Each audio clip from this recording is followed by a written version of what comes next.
Olá pessoal, sejam bem-vindos de volta ao canal e hoje mais uma vez vamos abrir a caixa de Pandora. Eu sou a Giovana Alba e hoje nós vamos falar sobre os arquivos sórdidos revelados do caso Epstein.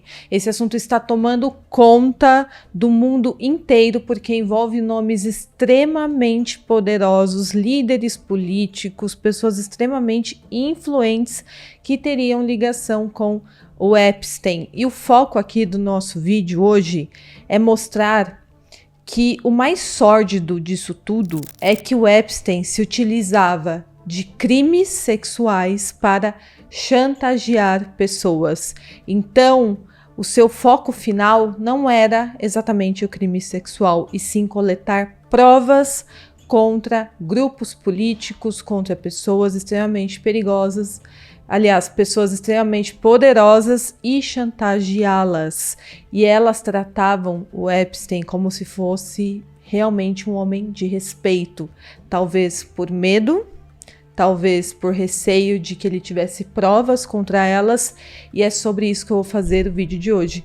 Eu acho que eu vou fazer também, com certeza, uma parte 2 sobre o caso Epstein, porque apesar de eu ter coletado muita informação, ainda tem mais coisas a serem analisadas nesses arquivos, mas é isso, fiquem comigo até o final do vídeo. Deu um trabalhão de fazer esse roteiro, eu fiquei até 3 da manhã fazendo, pesquisando tudo para vocês, para trazer todos os detalhes, e é isso, bora para o caso de hoje. Antes de eu continuar, não esqueçam de curtir o vídeo, se inscrever no meu canal, deixar um comentário, 2, 3 comentários, tudo isso apoia muito para que o canal cresça cada dia mais, para que meu conteúdo seja entregue para mais pessoas, e também faz com que nós tenhamos alguma troca aqui, alguma proximidade. Eu consigo saber o que vocês estão achando, a opinião de vocês através dos comentários, e eu leio todos e respondo o máximo que eu consigo. Também me sigam na rede social que estará aqui na tela, lá nós temos o contato mais direto, e também não se esqueçam do nosso cupom de desconto no site da Growth. Nosso cupom é Pandora e te garante um descontão na melhor marca de suplementos que tem hoje no mercado. Bom, então é isso, fiquem comigo até o final do vídeo e bora pro caso de hoje. Bom, o FBI acabou de liberar 3,5 milhões de arquivos sobre o caso Epstein, e com isso grandes revelações sobre algumas das pessoas mais poderosas do mundo vieram à tona, então não estamos falando de pouca coisa.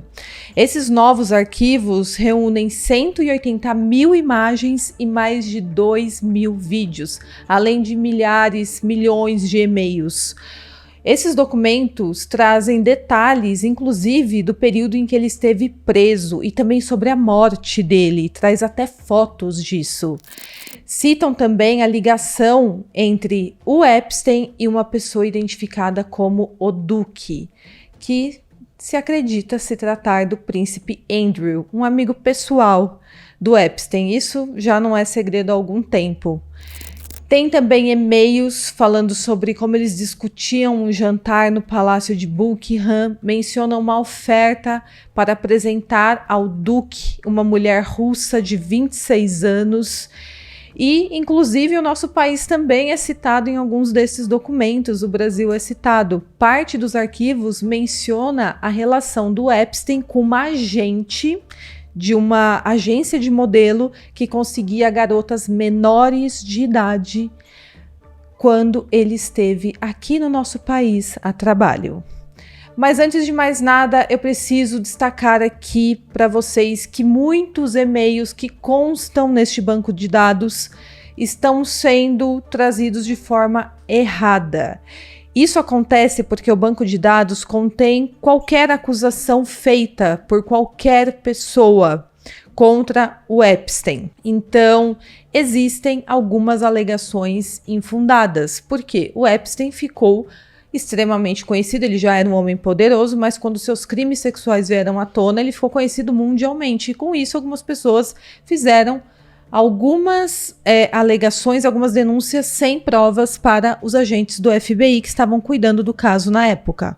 Um exemplo disso, que talvez você já tenha visto, envolve um e-mail em que os agentes do FBI falam sobre o depoimento de um homem que fez uma acusação muito estranha contra o Epstein.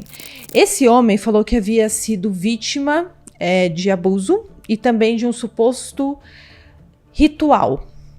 Neste ritual, ele falou que os pés dele teriam sido cortados. com uma espada, mas não havia ficado nenhuma cicatriz, então ele não tinha como provar isso. Ele também falou que viu uma criança sendo despedaçada e tendo o seu intestino arrancado a bordo de um iate e que pessoas desse iate comeram partes do corpo. Ele também disse que foi abusado por George Bush. E o que os agentes da FBI descobriram sobre este homem? Eles analisaram essa denúncia profundamente para verificar se tinha algum fundamento e descobriram que se tratava de um homem desempregado que estava morando com a mãe e com o namorado dela, em que inclusive também estava desempregado, e inclusive esse homem havia ingerido cogumelos alucinógenos.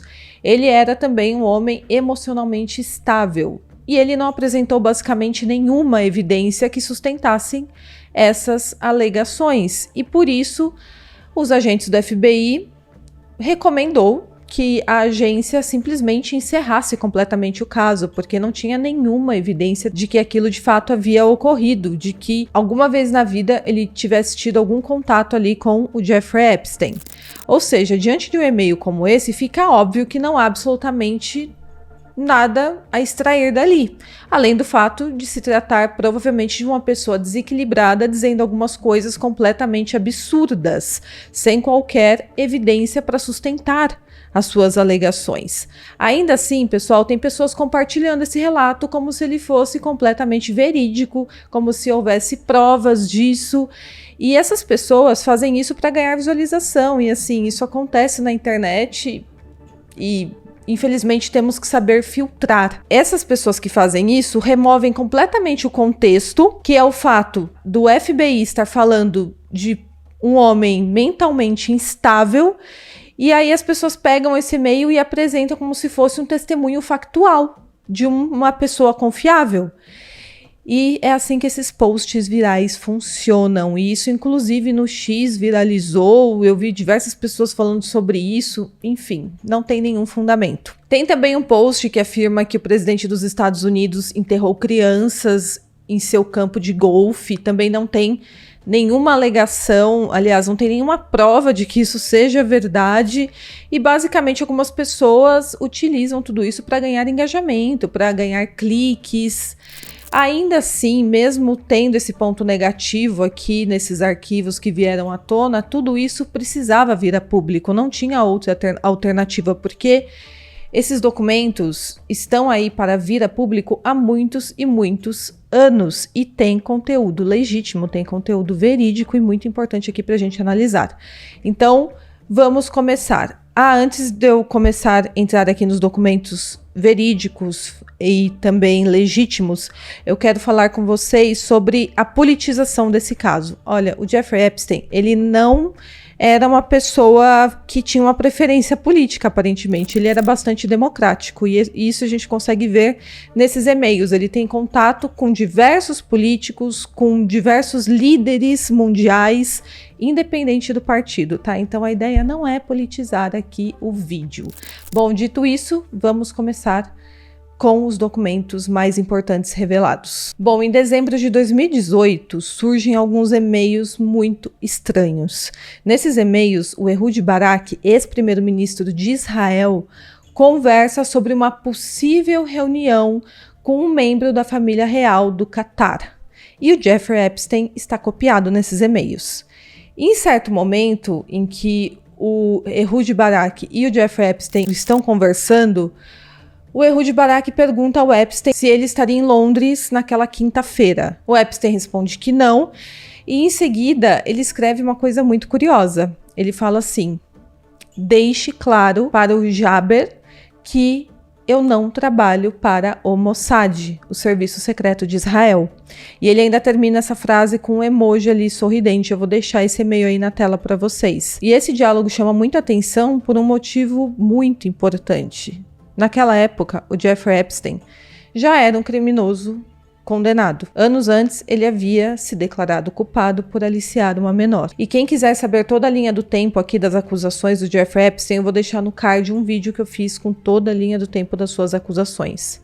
Bom, continuando, mesmo assim, o Ehud Barak, que naquele momento tentava voltar à política e também comandava uma empresa israelense, fazia questão de incluir o Epstein nessa tal reunião com um representante de um governo estrangeiro, que é essa pessoa ali da família real do Catar. E essa reunião não era algo superficial, envolvia interesses pessoais e financeiros do Ehud Barak. E o Epstein era investidor em seus negócios e também tinha interesses diplomáticos ali envolvidos nessa discussão, interesses diplomáticos do próprio Estado de Israel. Ao mesmo tempo, os e-mails mostram os dois um pouco preocupados em acalmar o Jaber Al-Thani, se eu estiver falando certo o nome dele, que é esse membro da família real do Catar, e eles queriam garantir, na verdade o Epstein queria garantir que ele soubesse que não tinha nenhuma ligação com a inteligência israelense. Além disso, em maio de 2013, o Epstein escreveu ao Ehud Barak o seguinte: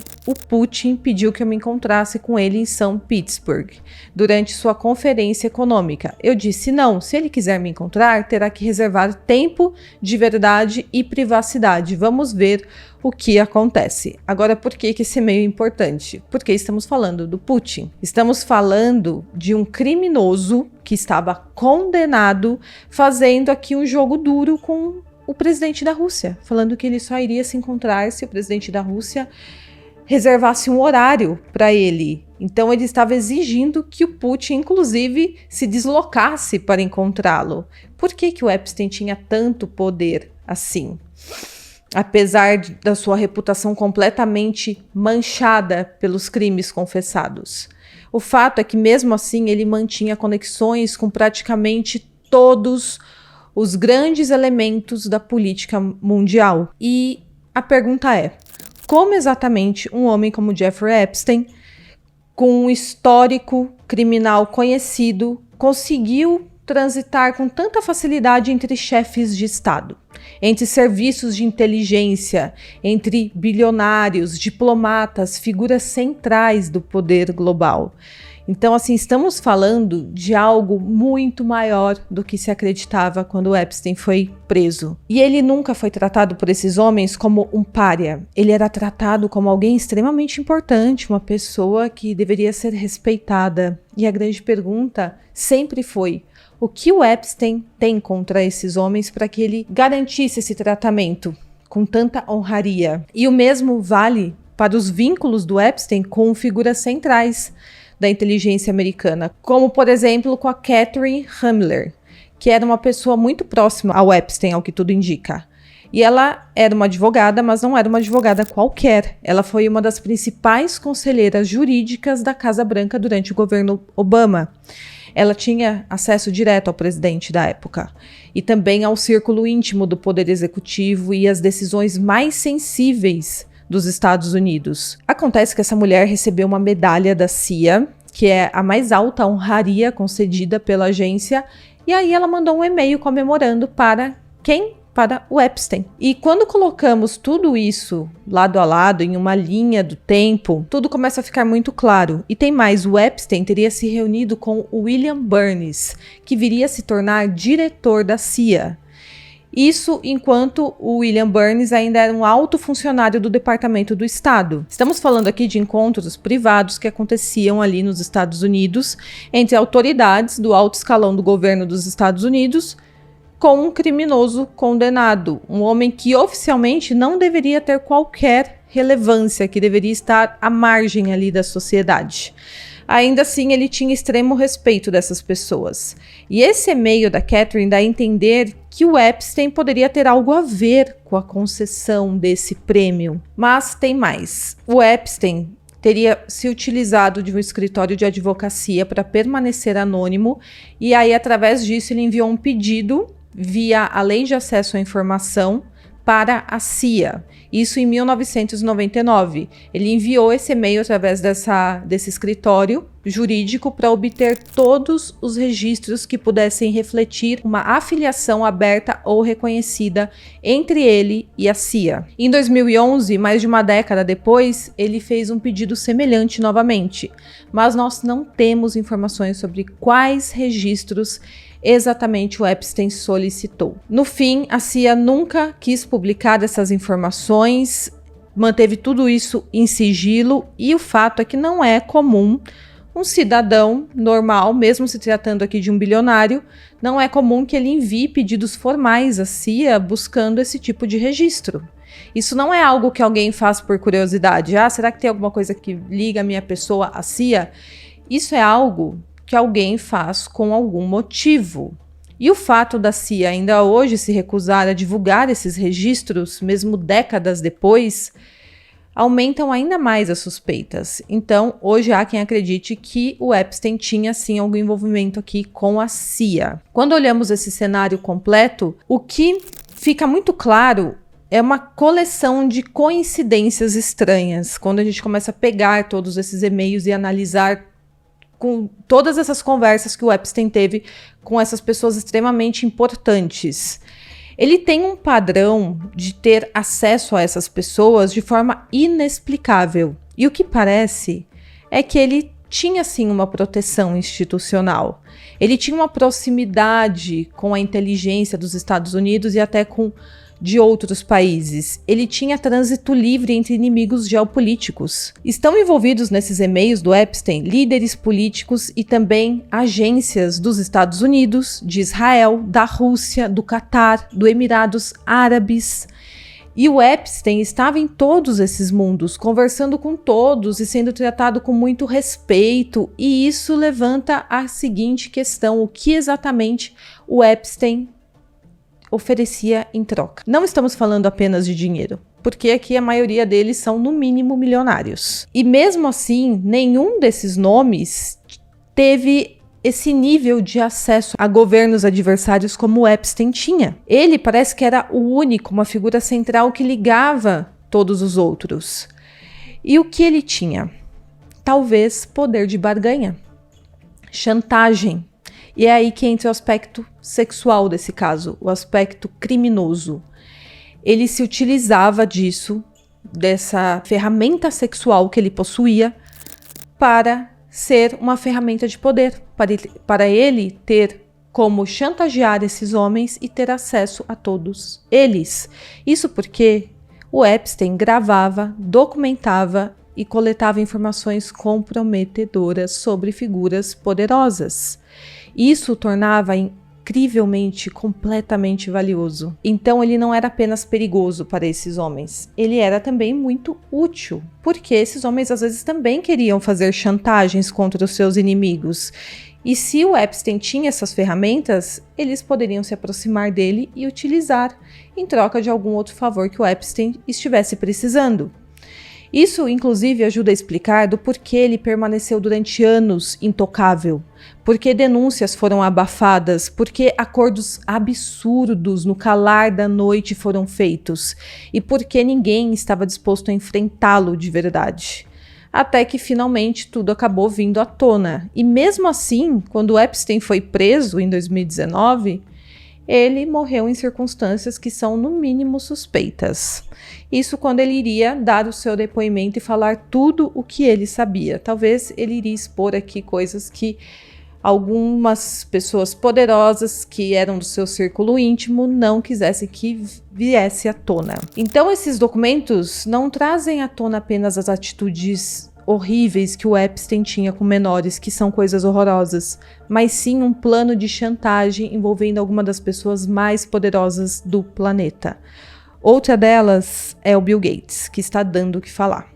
Essa foi uma das revelações mais bombásticas. Acontece que o Jeffrey Epstein enviava e-mails para si mesmo falando sobre o Bill Gates, como se estivesse coletando ali informações, preparando o terreno para atacar. O Bill Gates e o Epstein mantiveram uma relação próxima após 2008. E esse é um ano importante porque 2008 foi o ano em que o Epstein se declarou culpado por solicitar uma menor de 18 anos. Ou seja, ele já era novamente um criminoso declarado, e todo mundo sabia disso. Coincidência ou não, Bill Gates acabou se divorciando quando tudo isso veio à tona. A Melinda Gates, a ex-mulher dele, disse que isso foi parte direta da causa do divórcio deles.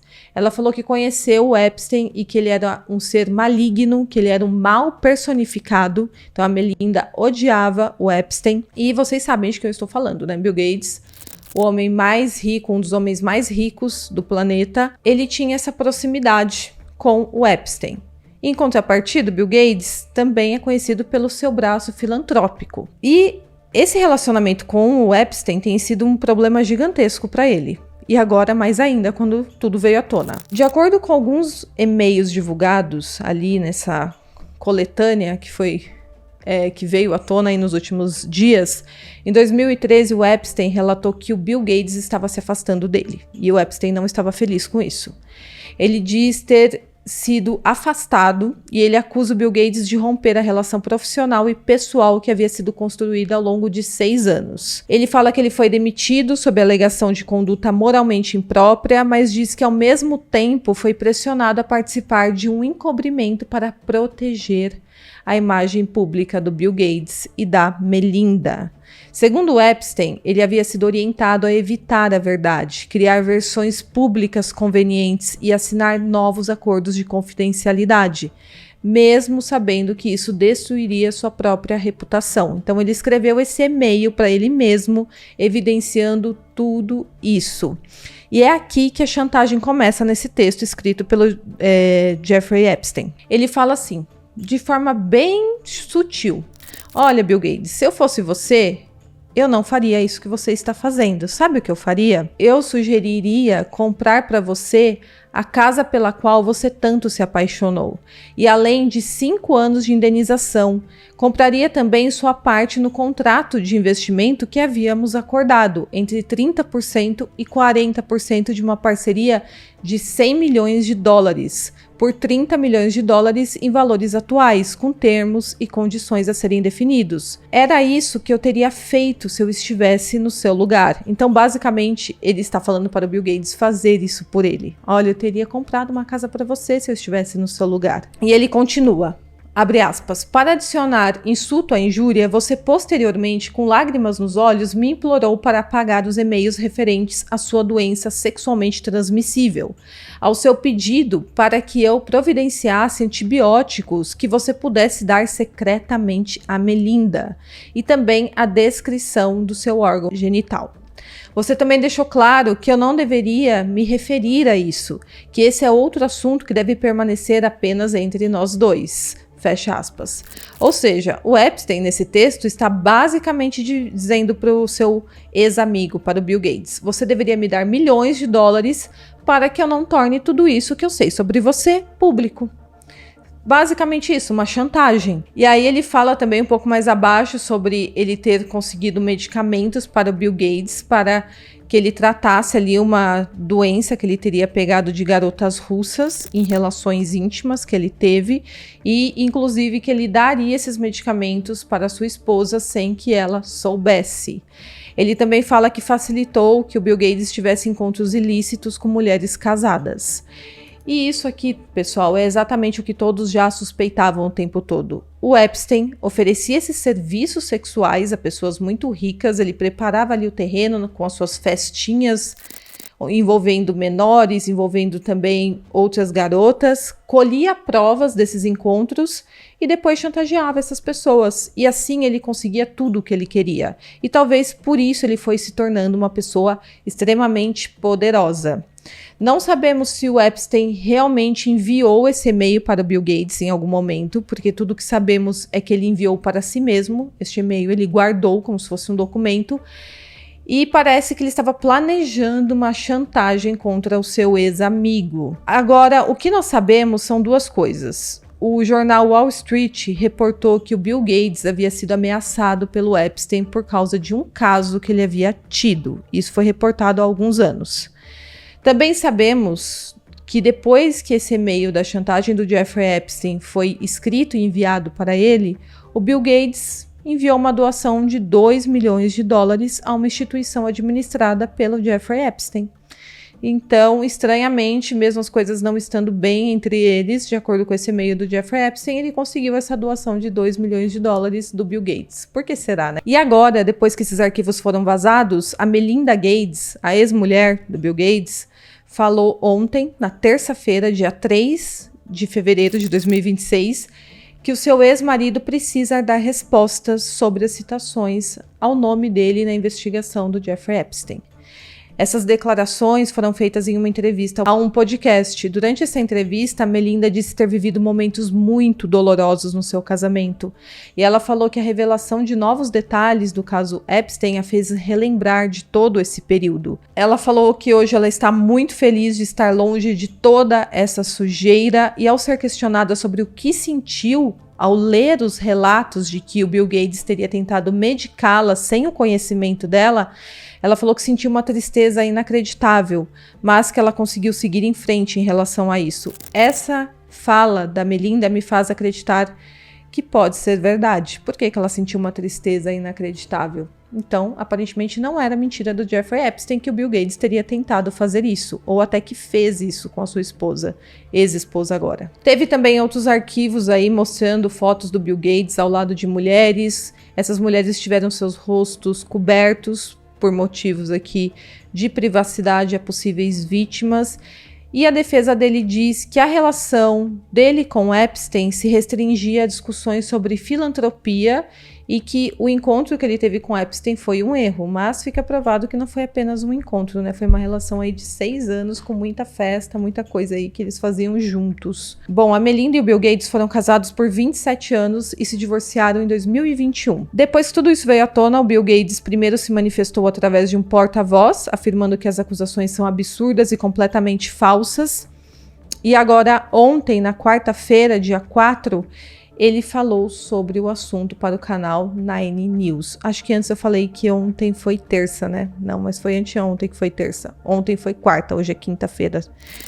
Tô meio perdida no tempo. Bom, continuando aqui. Ele falou que se arrepende de cada minuto que passou com Epstein e negou as novas acusações levantadas contra ele nesses e-mails. Ele falou que conhecia o Jeffrey Epstein, que o conheceu em 2011 e que ao longo de cerca de 3 anos participou de jantares com ele para discutir investimentos e empreendimentos científicos. Então ele falou que os encontros eram apenas encontros para discutir assuntos muito elevados, assuntos extremamente profundos, não tinha nada sexual.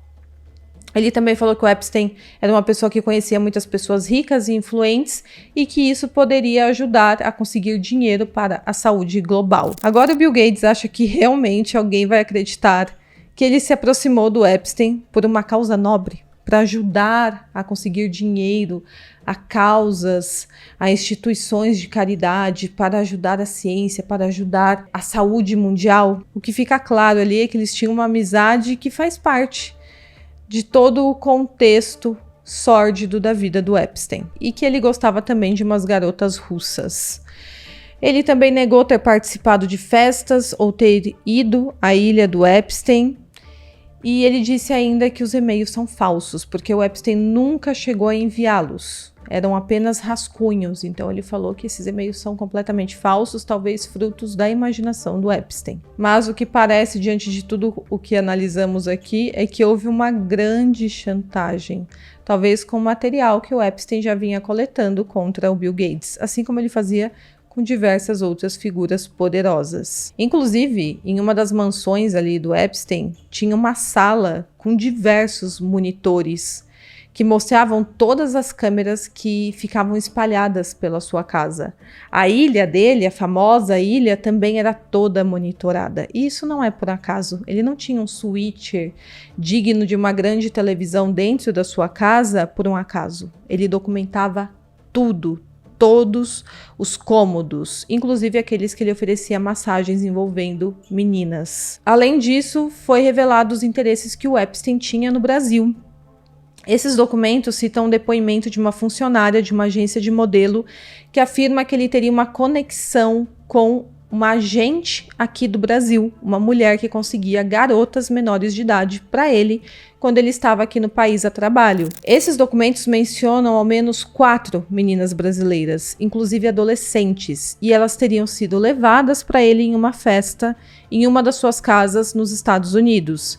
Há também conversas em e-mails sobre uma ideia de criar um concurso de beleza para atrair meninas jovens do Brasil e sobre o interesse dele em adquirir uma revista de moda para atrair modelos. Ao todo foram identificadas aqui cerca de 4.000 menções ao Brasil nesses documentos até o momento, incluindo em trocas de e-mails e também mensagens do Epstein com amigos, com pessoas que o auxiliavam em conseguir essas meninas para ele. Então, tudo isso também veio à tona. O Epstein aparentemente fazia de tudo para conseguir ter acesso a essas meninas, cogitava até criar uma agência de modelo, comprar uma revista, e tudo isso veio através de um relato de uma mulher que trabalhou em uma dessas agências. Essa mulher também falou ao longo do seu depoimento que trabalhou para um homem chamado Jean-Luc Brunel, que é um ex-agente de modelo francês e também um parceiro muito conhecido do Epstein. Esse homem, inclusive, foi acusado de ter traficado mulheres e foi encontrado sem vida na prisão em Paris, na França, em 2022. Ele havia sido acusado de assédio e também de abuso contra meninas entre 15 e 18 anos na França. Essa funcionária da agência deu seu depoimento falando que a agência de modelos não dava lucro, que tudo era sustentado pelo apoio do Epstein e que acreditava que ele só tinha interesse em se envolver com a empresa por causa das meninas, por causa das menores de idade. Ela também cita que 4 garotas do Brasil foram levadas por esse outro homem aí, Jean-Luc Brunel, à casa do Epstein para uma festa, e que ao menos 2 delas eram menores, entre 13 e 15 anos. Segundo esse depoimento, era o Epstein quem pagava pelos vistos para que essas meninas pudessem entrar nos Estados Unidos, ele pagava passagem, então ele fazia todo o esquema para que elas chegassem até ele. E todas essas meninas foram apresentadas por uma amiga muito boa que o Jean-Luc tinha, que é essa agente do Brasil, essa mulher aqui do Brasil que era conhecida como agente mãe por eles. Em uma troca de e-mail em 2016, o Epstein também discute com outra pessoa essa ideia ali de comprar uma agência de modelos só para ter acesso às meninas, e o remetente também cita a possibilidade de fazer uma competição para modelos no Brasil. Ele diz, isso envolveria pagar o organizador e então ele encontraria patrocinadores e eles vasculhariam o país em busca de modelos em potencial. Você estaria interessado nisso? Dessa forma, você conseguiria garotas mais jovens e menos cansadas da indústria da moda. Rostos novos, basicamente. Essa é a outra opção. Então, isso estava sendo oferecido ao Jeffrey Epstein, e é claro que ele queria rostos novos, porque meninas novas que ainda não estão no mercado são muito mais fáceis de serem atraídas por ofertas mirabolantes. E esse concurso envolveria milhares de meninas e um investimento de $500 mil.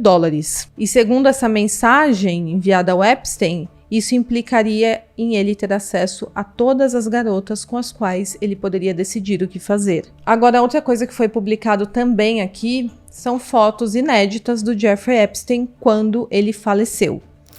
Tem fotos do corpo dele em uma maca sendo atendido ali por paramédicos, tentando ressuscitá-lo. Até agora, 20 imagens foram publicadas, algumas delas enquanto ele ainda estava preso, e também sobre o seu exame pós-mortem e também documentos internos ali da prisão. Partes desse relatório ali da autópsia, que foi elaborado pelo escritório do médico legista, também constam aqui no relatório, incluindo exames de imagem que mostram 2 fraturas na cartilagem tireoide no pescoço do Epstein. Nesse relatório do FBI também tem a cronologia de 6 páginas sobre a detenção do Epstein, desde a sua prisão em 6 de julho de 2019 até a sua morte. Esse documento revela que o Epstein foi colocado sob vigilância para prevenção, para que ele não tirasse a própria vida, isso após ele tentar fazer isso em 23 de julho de 2019. Nessa altura, o Epstein também acusou seu companheiro de cela, um ex-policial que enfrentava acusações de homicídio, de tentar tirar a vida dele nessa ocasião. Então ele falou que ele não tentou tirar a própria vida, ele foi vítima de um outro homem. Ele fez uma consulta com um psicólogo no dia seguinte e ele disse que não tinha interesse em tirar a própria vida e que seria uma loucura fazer isso. Em 25 de julho, ele também falou que estava muito envolvido com o próprio caso. Ele está falando ali das suas condenações para tentar lutar contra tudo aquilo. Ele também falou que tinha uma vida e que queria voltar a vivê-la. E de acordo com o relatório do psicólogo, tudo isso foi dito pelo Epstein. Outros documentos também foram divulgados pelo Departamento de Justiça, mostrando que o diretor da prisão aconselhou que o Epstein não fosse alojado sozinho e enfatizou a necessidade de verificar o seu bem-estar a cada 30 minutos, em um local que teria rondas sem aviso prévio. Bom, estranhamente, o seu companheiro de cela foi libertado um dia antes da sua morte e no dia 9 de agosto, os guardas prisionais também não realizaram as verificações programadas entre as 3 e 5 horas. Além disso, o sistema de câmeras da unidade prisional estavam inoperante. E no final das contas, nós sabemos o fim, né? O corpo do Jeffrey Epstein foi descoberto durante uma verificação matinal realizada pelos funcionários e ninguém sabe exatamente o que aconteceu. Bom, tem também algumas fotos que foram divulgadas do príncipe Andrew ajoelhado sobre uma mulher deitada no chão. Claro que essa mulher teve a sua identidade preservada. E estamos falando aqui do irmão mais novo, do Charles, e filho da rainha Elizabeth II. Inclusive, o príncipe Andrew foi destituído de todos os seus títulos reais no ano passado, exatamente devido aos laços que ele tinha ali com Epstein. Então ele nem é considerado mais príncipe. Tem também alguns e-mails que mostram Jeffrey Epstein convidando o Andrew para jantar com uma mulher russa de 26 anos, e essas mensagens foram trocadas em agosto de 2010, 2 anos depois do Epstein se declarar culpado de aliciar uma menor de idade. E tem mais. É possível também identificar o que parecia ser um código em alguns desses e-mails divulgados. Acontece, pessoal, que tem inúmeros e-mails entre o Jeffrey Epstein e os seus amigos falando de forma muito estranha sobre pizza. Em um e-mail, eles diziam o seguinte: queria avisar que a equipe realmente apreciou a pizza. Outro e-mail dizia: isso é melhor do que um biscoito chinês. Veja o anexo. Vamos de pizza e refrigerante de uva de novo. Outro e-mail fala: sim, essa é a pizza. Você quer dizer irradiando um brilho suave com uma expressão de êxtase e empolgação. Bom, eu vou deixar todos esses prints aí para vocês na tela. Tem diversos outros e-mails. Se você entrar ali no site do Departamento de Justiça americano e escrever no search pizza nos arquivos do Epstein, você vai ver que são inúmeras páginas de e-mails citando pizza. E por que alguém fala tanto de pizza por e-mail com seus amigos? Por que alguém elogia tanto uma pizza de forma muito estranha? E o fato é que essas descrições não soam como comida, mas parece até uma tentativa de codificar algo ilegal, evitando termos explícitos enviados por e-mail, porque eles sabiam que poderiam ser monitorados. E é estranho, porque eles elogiam muito algo tão trivial como uma pizza. Quantos e-mails vocês já enviaram para os seus amigos falando de pizza? Quantas mensagens no WhatsApp vocês enviaram? 1, 2 no máximo na vida? Estamos falando de milhares de e-mails citando pizza. Para quem não lembra, em 2016 surgiu uma teoria bem parecida. Tudo aconteceu após o vazamento de e-mails do John Podesta, que era chefe de campanha da Hillary Clinton. Tudo isso veio à tona, foi divulgado em um site, todos esses e-mails, e eles também combinavam noites de pizza, discutiam os sabores por e-mail, elogiavam, e muita gente passou a acreditar desde então que pizza é um código para falar sobre festas envolvendo menores e pessoas poderosas, ou seja, um código para falar sobre os crimes que eles estavam ali cometendo. Muita gente falou que era apenas teoria da conspiração e etc, mas agora nós vemos o mesmo padrão nos e-mails do Epstein, o que é muito estranho. Será que era realmente apenas teoria da conspiração? Será que os amigos do Epstein estão realmente apenas falando sobre pizza? Eles enviam milhares e milhares de e-mails elogiando, combinando noites de pizza, nada parece por um acaso. E tem mais, lembra daquele clipe do Justin Bieber, o clipe Yummy? Então, esse clipe tem um homem que é muito parecido com o John Podesta, sentado ali na mesa. E muitos falam que o Justin Bieber estaria passando uma mensagem com esse clipe. Inclusive, em uma das fotos da divulgação do clipe, ele colocou a palavra Yummy em formato de pizza. Então, quando a gente começa a conectar esses pontos, não parece uma mera teoria, parece que tem algo profundo acontecendo aqui que precisa ser observado, que precisa de atenção. E se de fato essas festas envolvendo menores estavam acontecendo, se realmente eles estavam combinando tudo isso por e-mail, seriam provas extremamente importantes de crimes contra menores. Então, resumir tudo a mera teoria da conspiração é bem ruim. Bom, outros nomes de pessoas extremamente importantes também vieram à tona. Conforme eu falei, ele não escolhia partido político, então não tem por que politizar o tema. Trump, Elon Musk, Bill Gates, Clinton, diversas outras pessoas envolvidas até em campanhas de políticos, envolvidas em outras questões políticas, com outros partidos políticos. Todos eles tiveram alguma ligação ao longo dos anos com o Jeffrey Epstein. E todos eles estão tendo seus nomes expostos nestes documentos. Bom, pessoal, isso é tudo que eu consegui coletar para vocês. Tem mais coisas para serem ditas aqui. Tem mais documentos a serem expostos, explorados, tem vídeos, tem imagens, tem tudo. Eu posso trazer para vocês. Mas, dessa vez, nessa primeira parte, eu quis trazer como funcionava o modus operandi do Jeffrey Epstein, porque agora nós temos provas disso. Esses e-mails são provas das chantagens que ele fazia com os seus aliados, né? Que eram forçados a serem os seus aliados no final das contas. Bom, é isso. Os crimes sexuais dele também não são novidades, né? Ele veio sendo acusado ao longo de muitos anos. Eu fiz um vídeo sobre isso, com todas as provas de que, de fato, ele teve diversos envolvimentos com menores, que ele foi condenado, que ele e a Ghislaine Maxwell operava todo esse esquema aí de atrair meninas para perto dele, para que ele tivesse os seus desejos macabros atendidos e também para que ele organizasse essas festinhas para pessoas poderosas e conseguisse essas provas. Então ele filmava essas pessoas se envolvendo com menores de idade e depois falava, eu preciso disso, disso e disso, senão tudo isso vem à tona contra você. Bom, pessoal, é isso. Se vocês quiserem, eu faço parte 2 analisando mais profundamente outras alegações. Se tiverem outras alegações que vocês querem que eu traga aqui, já vai deixando aqui nos comentários que eu vou anotando tudo, porque é muita coisa, então eu preciso me organizar para não me perder. E é isso, pessoal. Espero muito que vocês tenham gostado e até o próximo vídeo.